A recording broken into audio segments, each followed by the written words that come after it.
Hello there, how are you really doing today? I mean it. Take a moment and just sit with that question. How's your heart? How's your energy? Are you feeling seen? Heard? Or are you feeling like you're constantly showing up for people who barely even notice you're there?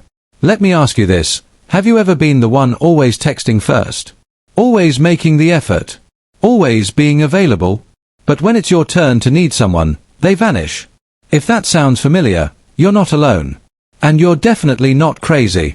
You're just caught in a pattern that a lot of us fall into, giving your energy, your presence, your time, to people who are emotionally bankrupt when it comes to you. So today, we're going to talk about something powerful, the emotional shift that happens when you finally stop being available to people who aren't available for you. Because trust me, the moment you pull back is the moment you get your peace back. Let's really think about this together. Why do we do it? Why do we keep giving our time, our love, our energy to people who clearly show they don't care as much as we do?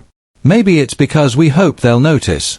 Maybe it's because deep down, we think if we just try a little harder, they'll change.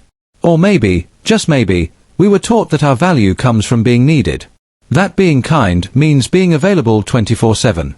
But what if I told you that real kindness also includes kindness to yourself? And that constantly showing up for people who wouldn't cross the street for you isn't compassion, it's self-abandonment. When someone doesn't show up for you, that's not a cue to try harder. That's a signal to pause. To ask yourself, why am I giving to someone who doesn't even acknowledge my effort? Now let's go deeper. Let's break this down like we're talking over coffee, heart to heart. Because this isn't just about friendships or relationships, this is about your self-worth. This is about the invisible contracts you're creating every time you overextend for people who don't meet you halfway. When you're always the one calling, texting, planning, checking in, you're teaching people how to treat you. You're saying, I'll be here no matter how you treat me. And here's the truth. People will always take what you give, until you stop giving. That's not cruelty. That's human nature. It's not your job to teach someone how to be available to you. It's your job to notice when they're not, and adjust accordingly. So what does that adjustment look like?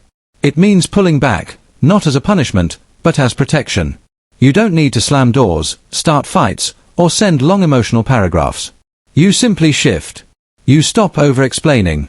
You stop justifying your feelings. You stop reaching out to people who wouldn't notice your silence. You stop being a full-course meal to someone who only gives you crumbs. Here's the shift. You go from over-giving to observing. You watch how people show up when you don't go 110% anymore. You see who calls when you don't. Who checks in when you go quiet. Who asks how you're doing when you're not okay. And that observation. That's your clarity. Let's talk about why this is hard. Because let's be honest, silence feels scary at first. Especially when you've built your identity around being the available one. The reliable one. The healer. The fixer. The strong one. The one who always understands. But here's something no one tells you. Strong people get tired. Givers run out. And when you're always emotionally on call, you become emotionally bankrupt. You don't owe anyone constant access to your time and energy.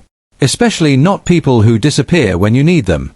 So here's the trick. You create availability boundaries. You stop picking up the phone for that friend who only calls when they need something. You don't drop everything for someone who wouldn't blink if you were struggling. You don't keep opening doors that no one bothers to knock on. Think about this. If someone wanted to be in your life, they would show you.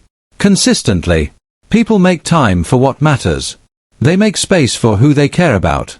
So if they're not texting, not calling, not asking, not showing up, that's not a sign for you to do more. That's your answer. And when you finally stop being available, something amazing happens. You start to get your power back. You realize that peace feels better than being needed. That solitude isn't loneliness, it's clarity.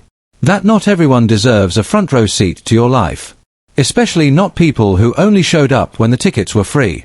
You start pouring your energy into people who pour back. Into yourself. Into your passions. Into your rest. Into your healing. Into the quiet parts of yourself that were always put on pause to serve others. And yes, it will hurt. You'll grieve the attention you used to chase. You'll feel the absence of people you once made excuses for. You might even feel guilty. But remember, guilt is not the same as wrong. It's just your old patterns trying to survive. Let them die. Let them burn. You're not responsible for fixing other people's emotional unavailability. You are responsible for not abandoning yourself anymore. Here's something else to think about. When you stop being available to the wrong people, you make space for the right ones.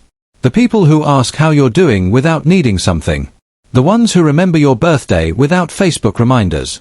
The ones who notice when your energy is off, even when you say, "I'm fine." But you'll never meet them if you're always emotionally drained from people who don't even see you. You can't hold new love in hands that are still carrying old weight. And you can't receive new energy when you're still leaking it to people who treat your presence like it's disposable.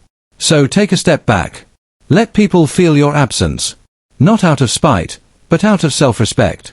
Let them wonder why you stopped texting. Why you're no longer available on demand. And if they care, they'll reach out. If they don't, you just got your answer, and you should thank them for the clarity. Your presence is a privilege, not a punishment. Your availability is a gift, not a guarantee. Start acting like it. Here's something to try today. Think of one person who drains your energy, someone who never checks in, who only calls when they need something, who makes you feel small or unseen. Then, take a break. No explanation. No drama. Just space. Watch what happens. Watch how much lighter you feel. Watch what you notice. That simple pause? It's the first step to emotional freedom.